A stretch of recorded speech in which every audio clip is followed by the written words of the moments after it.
Chapter I. Universal objects and the consciousness of universality. We are conscious of universal objects in acts which differ essentially from those in which we are conscious of individual objects. Our own position has been indicated above in a few words. Its justification should require few additional explanations. All that we maintain, the validity of the distinction between specific and individual objects, and the difference of the manner in which each type of objects is present to us, is brought clearly before our consciousness, has the guarantee of self-evidence. This self-evidence automatically emerges as soon as the relevant presentations are clarified.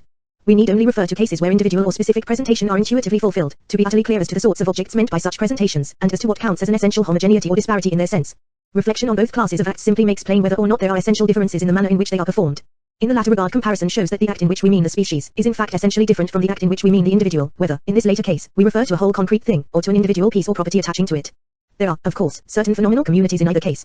In either case the same concrete thing makes its appearance, and to the extent that it does so, the same sense contents are given and interpreted in an identical manner, i.e. the same course of actually given sense and image content serves as a basis for the same conception or interpretation, in which the appearance of the object with the properties presented by those contents is constituted for us. But the same appearance sustains different acts in the two cases. In the first case it provides the presentative basis for an act of individual reference, i.e. for an act in which we apply ourselves to the apparent thing itself, and mean this thing or this feature, this part of the thing. In the latter case it provides the presentative basis for an act of conception and reference directed to a species, i.e. while the thing appears, or rather the feature in the thing, it is not this objective feature, this feature here and now, that we mean. We mean its content, its idea, we mean, not this aspect of red in the house, but red as such. This act of meaning is plainly an act founded on underlying apprehensions. See Investigation 6:45. A new mode of apprehension has been built on the intuition of the individual house or of its red aspect, a mode of apprehension constitutive of the intuitive presence of the idea of red. And as the character of this mode of apprehension sets the species before us as a universal object, so too there develop, in intimate connection with such an object, formations like red thing, thing containing an instance of red, this case of red, the red of this house, etc. The primitive relation between species and instance emerges. It becomes possible to look over and compare a range of instances, and perhaps to judge with self-evidence. In all these cases individual moments differ, but in each the same species is realized. This red is the same as that, specifically treated it is the same color, and yet again this red differs from that one, i.e. individually treated, it is a different objective individual feature. This distinction, like all fundamental logical distinctions, is categorical. It pertains to the pure form of possible objects of consciousness as such.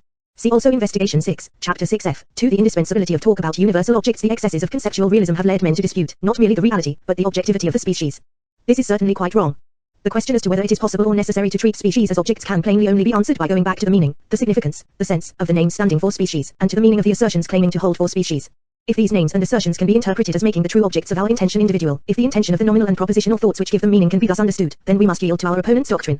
But if this is not so, if the semantic analysis of such experiences shows that their direct, true intention is plainly not directed upon individual objects, and if in particular their universal relation to a range of individual objects is plainly shown up as merely an indirect pointing to logical connections whose content, sense, will first be unfolded in new thoughts, or which will require new expressions, then our opponent's doctrine is evidently false.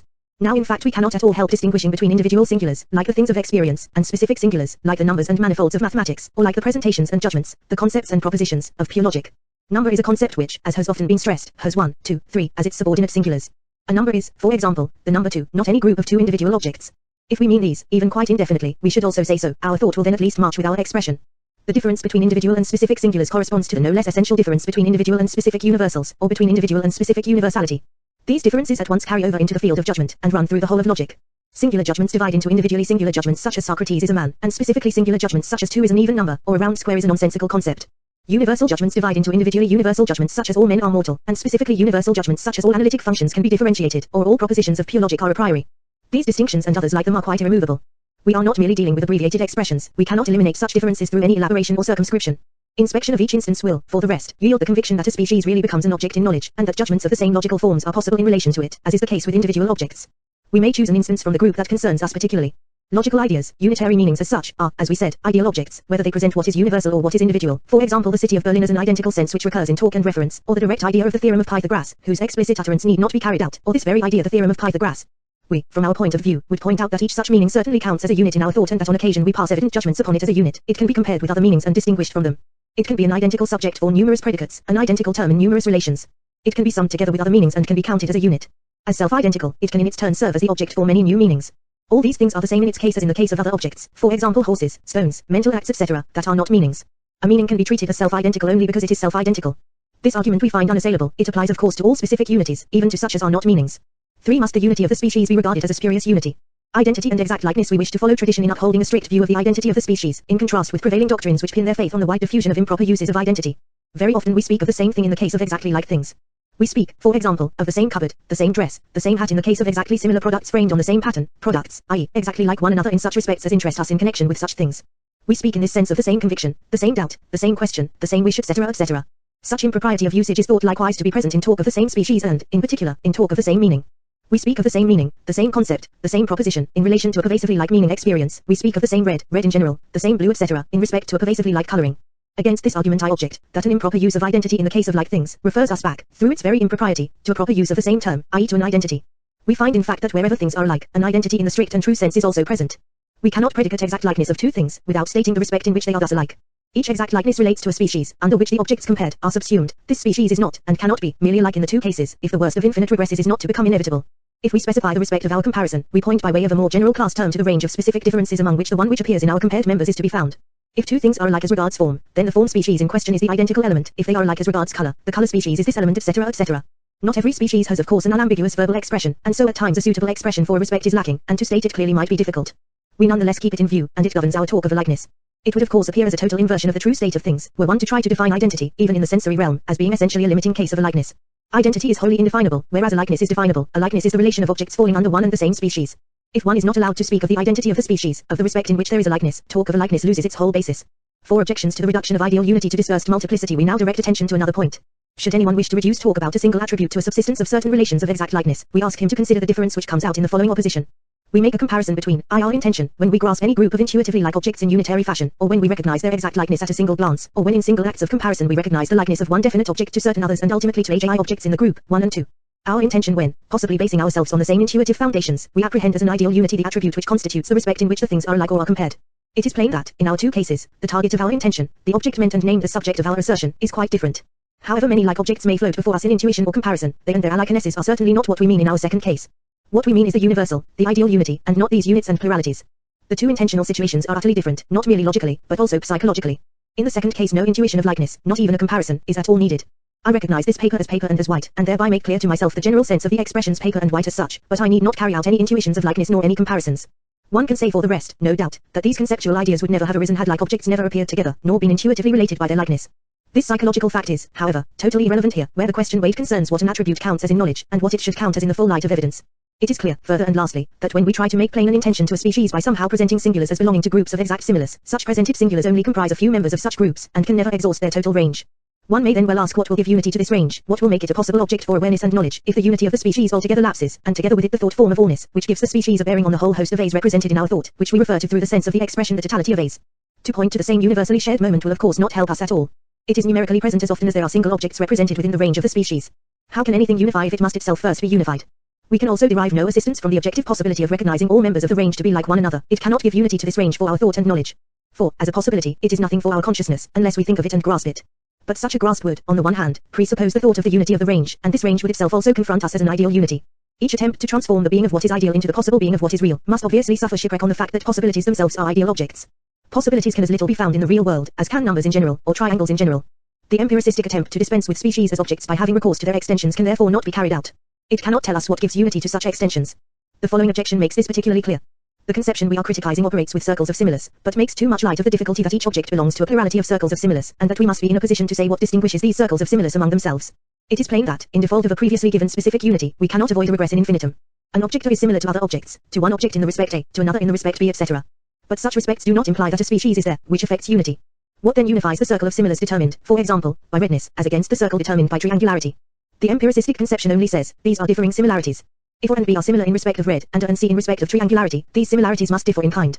But here we again come up against kinds. Similarities are compared, and form genera and species, just as their absolute members do. We should then have to have recourse to similarities of such similarities, and so on in infinitum. 5. Continuation. The controversy between John Stuart Mill and H. Spencer. It has doubtless been felt often enough that psychologistic approaches which splinter specific unities into the multiplicity of their subordinate objects involve some difficulties. Men have, however, acquiesced too readily in solutions of such difficulties. It is interesting to observe how J. Stuart Mill too, in opposition to his own psychologistic doctrine, wants to keep to talk about the identity of attributes, and to justify it against Spencer, who is much more consistent in only wanting to permit talk of exactly similar attributes. 3. The sight of different people does not arouse identical sensations in us, but only exactly similar ones. Spencer therefore thinks that the humanity in each such person must be a different attribute. The same should, however, apply, Mill objects, to the humanity of the same man at this moment, and a half-hour later. No, he says, if every general conception instead of being the one in the many, were considered to be as many different conceptions as there are things to which it is applicable, there would be no such thing as general language. A name would have no general meaning, if man connoted one thing when predicated of John and another though closely resembling thing when predicated of William. For the objection is valid, but it affects Mill's own doctrine no less. For a few lines further on he says, the meaning of any general name is some outward or inward phenomenon, consisting in the last resort of feelings, and these feelings, if their continuity is for an instant broken, are no longer the same feelings in the sense of individual identity.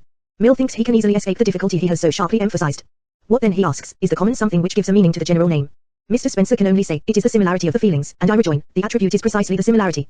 The names of attributes are in their ultimate analysis names for the resemblances of our sensations, or other feelings. Every general name, whether abstract or concrete, denotes or connotes one or more of these resemblances. 5. An extraordinary solution.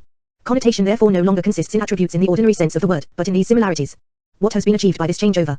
Each such similarity does not mean a momentary, individual feeling of similarity, but an identical one in many. It therefore presupposes what it should explain away. We have not even reduced the number of such inexplicabilities, since a distinct similarity corresponds to each distinct attribute. But to what extent can we even speak of a single similarity, since to each single case of comparison a particular similarity corresponds, so that an indefinite number of similarities pertains to each attribute? This leads to the question discussed above, as to what may underlie the unitary mutual belongingness of all these similarities, a question that need only be raised to show up the wrongness of the relativistic conception. Mill himself feels how dubious his explanation is, for he makes the following statements: it will not, probably, be denied, that if 100 sensations are undistinguishably alike, their resemblance ought to be spoken of as one resemblance, and not 100 resemblances that merely resemble one another. The things compared are many, but the something common to all of them must be conceived as one, just as the name is conceived as one, though corresponding to numerically different sensations of sound each time it is pronounced. Remarkable self-deception, as if by laying down a mode of speech we could decide whether a unitary thought object corresponds to a multitude of acts or not, and as if our talk did not derive its unitary sense from an ideal unity of intention. Certainly there are many compared things, and certainly we must conceive what is common to them as one, but this must plainly rests on the fact that this common element is one. And if this is true of the similarities, it is true of the undisguised attributes themselves, which must in this respect be essentially kept apart from the feelings. One must therefore cease to speak as if one were doing psychology where concepts are being investigated.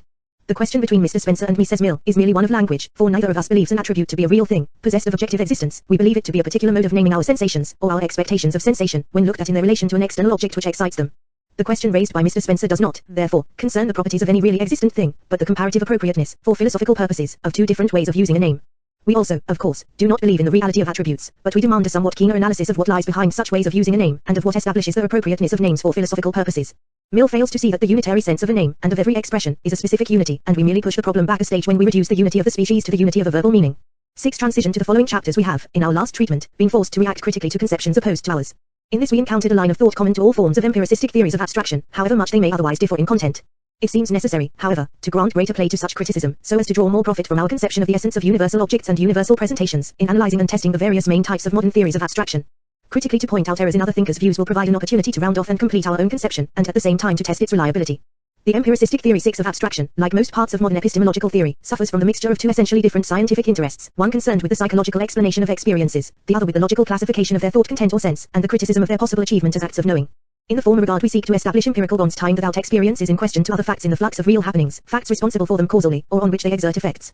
In the latter regard we are intent upon the origin of the concepts which pertain to our words. We seek to clarify their true meaning or significance through plainly establishing their intention in the sense of their fulfillments, which are first realized when suitable intuitions are adduced. To study the essence of these phenomenological connections is to lay bare the indispensable foundation for an epistemological clarification of the possibility of knowledge. It is also, in our case, to give essential clearness to the possibility of making valid assertions regarding universal objects, or regarding individual objects as objects of corresponding universal concepts, and, in connection therewith, to set forth in self-evident fashion the correct sense in which a universal counts as an entity, and an individual as a thing ranged under universal predicates. If a theory of abstraction is to have an epistemological function, if it is to clarify knowledge, it must set forth the immediate descriptive situation in which a species comes to consciousness. It must through this clarify the sense of names of attributes, and thence go on to resolve perspicuously the many misinterpretations that the essence of the species has suffered. It will go astray from the start if it loses itself in empirical psychological analyses of the abstractive process and its cause and effects, and if, rapidly dismissing the descriptive content of the abstractive consciousness, it directs its main concern to unconscious dispositions and hypothetical associative linkages. What generally happens in such cases is that the essential immanent content of the consciousness of universality, which could have been classified properly without more ado, goes disregarded and unmentioned. And, even if a theory of abstraction aims at the field of what is immanently discoverable in all true, and therefore intuitive, abstraction, and steers clear of the misguided confusion between essential, i.e. epistemologically clarifying, and empirical, i.e. psychologically explanatory, analysis, it will still go astray from the start if it falls into the other confusion, strongly suggested by ambiguous talk of general representation, between phenomenological and objective analysis. What our acts of meaning merely assign to their objects, will be assigned to these acts themselves as their real/s constituent. Here the regulative field of consciousness and its immanent essence are again covertly abandoned, and all given over to confusion. The following analyses will show that our sketchy characterization fits the most influential modern theories of abstraction, and that these really go astray for reasons that we have just summarily stated.